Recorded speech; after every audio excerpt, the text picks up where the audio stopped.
Hi everyone, this is your Archana ma'am. So बच्चा, आज हम बहुत इम्पॉर्टेंट टॉपिक पे डिस्कशन करने वाले हैं, स्पेशली अपने उन स्टूडेंट्स के लिए जो अभी 11th से 12th में आ रहे हैं, जो कि आ चुके हैं बेसिकली, बिकॉज तुम्हारे 11th स्टैंडर्ड के एग्जाम्स तो जो है वो ख़त्म हो चुके हैं। देखो, आज का मेन टॉपिक अपना ये है कि क्या हमको 11th पढ़ना ज़रूरी है या 11th रिवाइज करना ज़रूरी है 12th स्टार्ट करने के लिए। तो हम इसको दो पार्ट्स में सिंपली कैटेगराइज करेंगे। एक तो जो होगा कि ठीक है, 11th का जो इम्पोर्टेंस है वो तुम्हारे एंट्रेंस के लिए क्या होगा, और क्या 11th जो है वो बोर्ड्स के प्रिपरेशन के लिए भी इम्पोर्टेंट है। मतलब अगर हमने 11th स्टैंडर्ड को बहुत सीरियसली नहीं पढ़ा है, कुछ एक टॉपिक्स जस्ट पढ़ लिए for the exam point of view, तो देन हमको क्या अभी 11th स्टैंडर्ड करना पड़ेगा 12th स्टैंडर्ड को अच्छे से समझने के लिए। So, welcome to Science 11th and 12th by An Academy. Myself Archana Pandey, your physics educator. तो बच्चा, जो लोग इस चैनल पे न्यू हैं, आप चैनल को ज़रूर सब्सक्राइब कर लीजिए। और बाकी यहाँ पर आपके रेगुलर कंटेंट्स जो हैं वो आपको मिलते रहेंगे related to all subjects, not only just physics. ठीक है। और अगर किसी को भी कुछ क्वेरी रही, कोई डाउट रहा, at the end of the session आप कमेंट सेक्शन में आपके कमेंट्स रख सकते हैं, and definitely I will try to reply your question, your query. ठीक है। सो चलो स्टार्ट करते हैं। देखो, सबसे पहली चीज ये है कि अगर वो स्टूडेंट सोच रहे हैं कि मैम जिनका हमारा 11th स्टैंडर्ड तो हमने यूं ही पढ़ लिया, तो देखो, फर्स्ट इंपॉर्टेंट चीज ये है कि फॉर एंट्रेंस एग्जाम, अगर आप मान लीजिए कि नीट का प्रिपरेशन कर रहे हैं या फिर आप जेई का प्रिपरेशन कर रहे हैं, उस केस में हम सभी को पता है कि पूरा का पूरा सिलेबस एग्जाम में आता है। करेक्ट। तो 11th स्टैंडर्ड इक्वली इंपॉर्टेंट है देन 12th स्टैंडर्ड, बिकॉज तुम्हारा 11th स्टैंडर्ड का जो मैकेनिक्स का पार्ट होता है, मैकेनिक्स मतलब जो इनिशियल टॉपिक्स आप पढ़ लेते हैं, काइनेमेटिक्स 1D 2D, फिर तुम्हारा न्यूटन्स लॉज ऑफ मोशन हो गया, वर्क पार एनर्जी हो जाता है, रोटेशन, फ्लूइड्स, ये सारा का सारा मैकेनिक्स में आ जाता है इसका। और 12th स्टैंडर्ड में जो आपका इलेक्ट्रिसिटी एंड मैग्नेटिज्म है, अब इलेक्ट्रिसिटी मैग्नेटिज्म में क्या क्या टॉपिक्स हैं मैम। तो देखो, जो आपकी 12th स्टैंडर्ड की एनसीईआरटी की फिजिक्स की पार्ट 1 की टेक्स्ट बुक है, पूरी की पूरी टेक्स्ट बुक। ठीक है। दो टेक्स्ट बुक होती है आपके पास में, पार्ट 1 और पार्ट 2। जो पार्ट 1 वाली टेक्स्ट बुक है, उसमें जितने भी चैप्टर्स हैं, starting with the what electric field, electric charges and field, then तुम्हारा इलेक्ट्रिक पोटेंशियल एंड कैपेसिटेंस, फिर हम करंट इलेक्ट्रिसिटी पढ़ लेते हैं, उसके बाद में हम मूविंग चार्जेस एंड मैग्नेटिज्म पढ़ते हैं, फिर आपका अर्थ मैग्नेटिज्म आ जाता है, ऑल्टरनेटिंग करंट हो गया, इलेक्ट्रोमैग्नेटिक इंडक्शन हो गया, एंड देन उसके बाद में इलेक्ट्रोमैग्नेटिक वेव्स। तो ये जो तुम्हारे इतने टॉपिक्स हैं, ये सब के सब मिला के हम इसको जनरल बोल देते हैं, that comes under the electricity and magnetism. तो जो नीट में बोलो या फिर जेई में बोलो, तो ये जो दो यूनिट्स होती हैं, इनका बहुत ज्यादा वेटेज होता है। वेटेज इसलिए भी ज्यादा है क्योंकि इनके अंदर जो है चैप्टर्स काफी ज्यादा हैं। लाइक अगर आप हीट एंड थर्मोडायनामिक्स की बात करेंगे तो उसमें इतने ज्यादा चैप्टर्स नहीं है। ठीक है। मॉडर्न फिजिक्स की बात करेंगे तो उसमें भी तुम्हारे 4 चैप्टर्स हैं। तो कंपैरेटिवली आप कह सकते हो कि ये जो दो यूनिट्स हैं आपकी, mechanics and electricity and magnetism, वो काफी बड़ी होती है। मैकेनिक्स आपका 11th स्टैंडर्ड में कवर किया जाता है और इलेक्ट्रिसिटी एंड मैग्नेटिज्म आपका 12th स्टैंडर्ड में कवर किया जाता है। तो अपने जो भी स्टूडेंट हैं, जो भी स्टूडेंट अगर नीट या फिर जेई के लिए प्रिपरेशन कर रहे हैं, तो वो ज़रूर ध्यान रखेंगे कि उनको 11th भी करना है।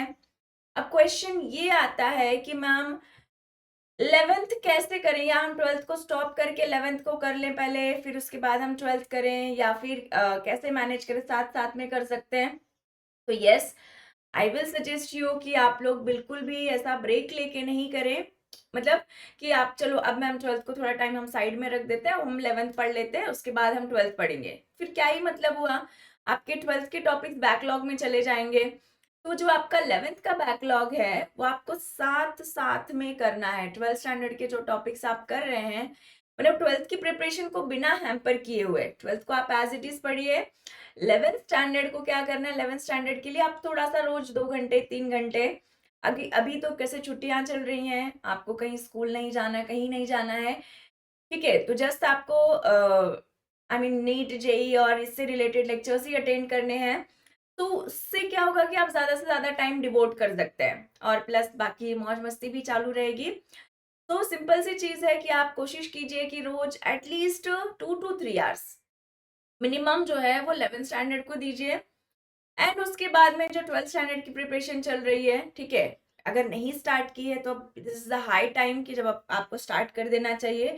तो उससे ये होगा कि हमारा कोई भी टॉपिक रह नहीं जाएगा एट द एंड तक के लिए। या ऐसा नहीं है कि अरे मैम अभी तो बहुत सारा बाकी, अब क्या करें, चलो इम्पोर्टेंट ही कर लेते हैं, फिर तो कुछ मतलब ही नहीं रहेगा। तो 11th जो है वो पैरेलल में करना है प्रिपेयर आपको 12th स्टैंडर्ड के, ठीक है। तो 11th एंड 12th ये चीजें यहाँ से मैनेज हो जाएंगी। किन के लिए मैंने बोला कि जो स्टूडेंट्स अपने नीट और जेई एग्जाम के लिए अपियर करने वाले हैं। अब कुछ ऐसे भी स्टूडेंट होते हैं कि जिनको मैम हमको सिर्फ हम अपना स्टेट का सीईटी देते हैं, सीईटी का एग्जाम, और हमको बस 12th स्टैंडर्ड करना है ना। तो ऐसे वाले जो स्टूडेंट हैं उनके लिए आप एकदम से ज्यादा 12th स्टैंडर्ड पे फोकस करो। अगर 11th थोड़ा बहुत यहाँ वहाँ आपका रह भी गया है तो उसकी चिंता मत करो। 11th के उन्हीं टॉपिक्स को आप पढ़ना कि जो आपके सीईटी के एग्जाम में या जो भी रिस्पेक्टिव एग्जाम्स के लिए आप एनरोल करना चाह रहे हो आफ्टर ईयर 12th स्टैंडर्ड। तो उसमें आप देख सकते हैं कि एग्जाम का सिलेबस में कुछ 11th के टॉपिक हैं क्या। अगर कुछ एक आध दो टॉपिक्स हैं उनको ही बस पढ़ लेना है। अदरवाइज अगर कुछ 11th नहीं है, पूरा का पूरा 12th पे बेस्ड है, तो सिर्फ हमको 12th स्टैंडर्ड ही पढ़ना है। हमको 11th स्टैंडर्ड के बारे में सोचने की जरूरत ही नहीं है। I mean you don't have to think अरे मैम 11th तो नहीं किया, थोड़ा ही कर लिया था, 2 क्वेश्चन ही कर लिया था, है ना। तो ठीक है, जाने तो, जो कर लिया था हो गया, तुम्हारे मार्क्स आ गए, तुम अच्छे से पास हो गए, ठीक है। अब 12th स्टैंडर्ड पे अच्छे से फोकस करो। बस एनीवेज 12th स्टैंडर्ड जो है वो आपका बोर्ड्स के लिए बहुत इंपॉर्टेंट है। 12th में आपके बोर्ड्स एग्जाम है, और किसी भी एग्जाम के लिए प्रिपेयर करो, कोई भी एंट्रेंस आप प्रिपेयर करो, बोर्ड का जो एलिजिबिलिटी क्राइटेरिया होता है वो आपको फुलफिल करना ही होता है। तो तुम बोर्ड्स को साइडलाइन नहीं कर सकते हो, ठीक है। बहुत बार ऐसा होता है कि जो स्टूडेंट्स हैं वो पूरा का पूरा टाइम जो होता है वो एंट्रेंस को दे दिए, फोकस कर लिए, ठीक है, बहुत अच्छी बात है, और वो बहुत अच्छा स्कोर भी कर जाते हैं। बट फिर ऐसा होता है कि अरे बोर्ड्स को तो उन्होंने बिल्कुल भी टाइम नहीं दिया, तो पता चलेगा कि एलिजिबिलिटी क्राइटेरिया ही नहीं फुलफिल कर पा रहे, क्या ही मतलब है। सोचो कि तुम किसी एंट्रेंस में इतना ज्यादा मार्क्स लेके आ रहे हो और तुम बोर्ड में रह के अगर रुक गए, तब तो वो मतलब बहुत सैड सिचुएशन होता है। जनरली ऐसा नहीं होता है, क्योंकि अगर कोई स्टूडेंट जो है वो प्रिपेयर्ड है तो वो बोर्ड भी मैनेज कर लेता है। बट स्टिल एटलीस्ट थोड़ा तो टाइम जो है वो तुमको डिवोट करना होता है। तो अपने ये चैनल पे जो अपना science 11th and 12th by Unacademy है, इस पे आपके प्रॉपर लेक्चर्स भी स्टार्ट होने जा रहे हैं, ठीक है, जल्दी ही बैच लॉन्च होगी। और अगर आप बहुत अच्छे तरीके से पढ़ना चाह रहे हैं कि मैम हमको मतलब टेंशन ही नहीं चाहिए दुनिया भर के डिस्टर्बेंस का, दुनिया भर का डिस्ट्रैक्शन नहीं चाहिए, हमको सारी चीजें पहले से पता होनी चाहिए कि ठीक है कि हमारा जो प्रिपरेशन है वो कौन कौन से टॉपिक्स हैं, कौन कौन से टीचर्स हमको पढ़ाने वाले हैं, लेक्चर्स हमारे कब कब होंगे, फिक्स टाइमिंग है क्या, देन उसके बाद क्या हमको नोट्स एंड ऑल मिलेंगे, प्रैक्टिस सेशंस होंगे, हमारे डाउट्स लिए जाएंगे। ये सारी की सारी चीज़ों के लिए आप जो अन अकेडमी पे हमारा जो है प्लस का कोर्स लॉन्च हुआ है, आई विल टेल यू। तो चाहे आप पीसीएम बैकग्राउंड से हैं, चाहे पीसीबी बैकग्राउंड से, या फिर आप पीसीएमबी बैकग्राउंड से हैं, फर्क नहीं पड़ता है, आप हमको ज्वाइन कर सकते हैं। And yes, I will take care of physics, ठीक है। सो आप लोग मुझे ज्वाइन कर सकते हैं ऑन अन अकेडमी। और दूसरी चीज ये कि मैंने जैसे कहा कि 11th के लिए बहुत ज्यादा ज्यादा तुमको हाई तौबा मचाने की जरूरत नहीं है।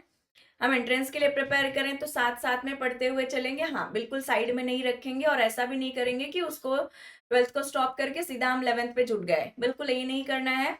और अगर हम सिर्फ बोर्ड्स या फिर किसी स्टेट के सीईटी पे प्रिपरेशन करें, या तुम्हारा प्लान है कि मैम नेक्स्ट ईयर हम सीयूईटी देंगे, तो सीयूटी में भी बच्चा अपना सिर्फ 12th स्टैंडर्ड का सिलेबस आता है, 11th का कुछ भी सिलेबस नहीं आता है। तो ये भी तुम जान लो कि अगर तुम सीयूईटी जो तुम्हारा होता है कॉमन यूनिवर्सिटी एंट्रेंस टेस्ट, अगर उसके लिए तुम प्रिपरेशन करना चाह रहे हो, देखो अपार्ट फ्रॉम आईआईटीज और आईआईएम्स, अगर इसके अलावा जैसे एनआईटीज हो गया, इनको छोड़ करके अगर आप किसी इंडिया की कोई भी टॉप यूनिवर्सिटीज में एडमिशन लेना चाहते हैं तो आपको सीयूईटी का एग्जाम देना होता है। उसमें आप जितना अच्छा स्कोर करेंगे, जिस स्ट्रीम के लिए जाना चाहेंगे, उतना बेस्ट से बेस्ट कॉलेज आपको मिल सकता है। और दूसरी इंपॉर्टेंट चीज ये है कि जो सीयूईटी का एग्जाम होता है उसमें सिर्फ और सिर्फ 12th स्टैंडर्ड का ही सिलेबस आता है। तो 12th स्टैंडर्ड का वो भी बोर्ड लेवल का सिलेबस जो है तुम्हारा वहां पर कवर किया जाता है, क्वेश्चंस वैसे ही आते हैं। मतलब आप अभी से अगर 12th स्टैंडर्ड बहुत अच्छे से फ़ोकस तरीके से पढ़ रहे हैं, तो तुमको एंड में टेंशन लेने की ज़रूरत ही नहीं है। अरे मैम अभी क्या करें, अभी क्या करें? बिल्कुल कुछ टेंशन नहीं लेना है, ठीक है? तो ये चीज़ें हैं और मैं आपको बता देती हूँ कि क्या-क्या आप अनअकैडमी के प्लस प्लेटफ़ॉर्म पे जॉइन करते हैं, तो देखिए आप प्लस या आइकॉनिक दोनों ही सब्सक्रिप्शन ले सकते हैं। अब डिफरेंस क्या होता है प्लस और आइकॉनिक के सब्सक्रिप्शन में? तो देखो लाइव क्लासेस तो दोनों में मिलेंगी, अनलिमिटेड होता है। मतलब आप जितना बार देखना चाहें, आप सिंपली देख सकते हैं लेक्चर्स को, कोई भी रोक-टोक नहीं, कुछ टेंशन लेने की ज़रूरत नहीं है। आपको प्रॉपर सारे एजुकेटर्स जो है वो नोट्स दे देते हैं। अपने पास में एक से एक एजुकेटर्स हैं, हाइली क्वालिफाइड, ठीक है? अनलिमिटेड एक्सेस, नोट्स वगैरह आपको मिल जाएंगे, सारे के सारे टेस्ट मिल जाते हैं, सारे स्टडी प्लानर्स, एक्सपर्ट गाइडलाइंस, आपको जो डाउट डिस्कशन है वो सारी चीजें कवर हो जाती हैं। आप आइकॉनिक अगर सब्सक्रिप्शन लेना चाहते तो थोड़ा सा और वीआईपी ट्रीटमेंट है, आपको 1-to-1 इंटरेक्शन में हो जाता है, पर्सनल गाइडेंस होता है। जो भी स्टूडेंट अनअकैडमी के प्लेटफॉर्म पे मुझे ज्वाइन करना चाहते हैं, आप ये मेरा कोड यूज कर सकते हैं, अर्चना10। मेरा profile link even description box में दिया है, आप उस पर क्लिक करके मुझे फॉलो कर सकते हैं, ताकि जो मेरी फ्री क्लासेस होती हैं अनअकैडमी प्लेटफॉर्म पे, जिसके लिए आपको कुछ पे करने की ज़रूरत नहीं है, वो आप आराम से ज्वाइन कर सकते हैं। उसका नोटिफिकेशन आपको आ जाएगा क्लास स्टार्ट होने के थोड़े टाइम पहले। अगर आप भूल गए, खेलने वेलने में बिजी हो गए, याद नहीं रहा कि अरे मैम की क्लास है, अभी फिजिक्स हमको पढ़ना है, नोटिफिकेशन आ जाएगा तो आप आराम से पढ़ सकते हैं, ठीक है? दूसरी चीज़, जैसे कि मैंने कहा कि अपना टेलीग्राम चैनल भी है, टेलीग्राम चैनल जिसका आप लिंक भी देख सकते हैं कि आपके चैट बॉक्स में रहेगा, डिस्क्रिप्शन बॉक्स में है। अदरवाइज नहीं मिल रहा है तो ये रहा तुम्हारा चैनल का नाम, which is an academy class 11th and 12th, आप इसको ज्वाइन कर सकते हैं। एंड जो अपना प्लस का कोर्स है बच्चा, ये आप देख सकते हैं, एकलव्य बैच, ठीक है? अपने पास में एकलव्य बैच है, देन उसके बाद में हमारे पास में एमर्स बैच है, ठीक है? सो आप कोई भी स्टूडेंट जो भी ज्वाइन करना चाहते हैं, तो दोनों ही बैचेस स्टार्ट हो रही हैं, लाइक एक पीसीएम के लिए, एक पीसीबी के लिए। तो पीसीएम या पीसीबी कोई भी बैच आप ज्वाइन करें, फर्क नहीं पड़ता है, डिपेंड करेगा कि आप किस कैटेगरी से बिलोंग करते हैं। आप कोड जो है, इकलौता कोड, ये यूज कर सकते हैं and you will get maximum जो है, ठीक है, सारी की सारी चीजें आपको मिलेंगी। मेन इंपॉर्टेंट थिंग कि आपको 10% ऑफ इमीडिएटली मिल जाएगा, आपके जो सब्सक्रिप्शन है उस पे, जो सब्सक्रिप्शन अमाउंट है उस पे आपको 10% ऑफ मिल जाएगा। साथ ही साथ मेरी मेंटरशिप, मेरा गाइडेंस, वो सारी चीजें आपको प्रोवाइड होंगी। Wish you all the best everyone and good luck. कुछ डाउट है, कोई क्वेरी है तो आप जरूर कमेंट कीजिएगा और मैं उस चीज का आंसर करने का पूरी तरह कोशिश करूँ। Bye bye, take care everyone and stay safe.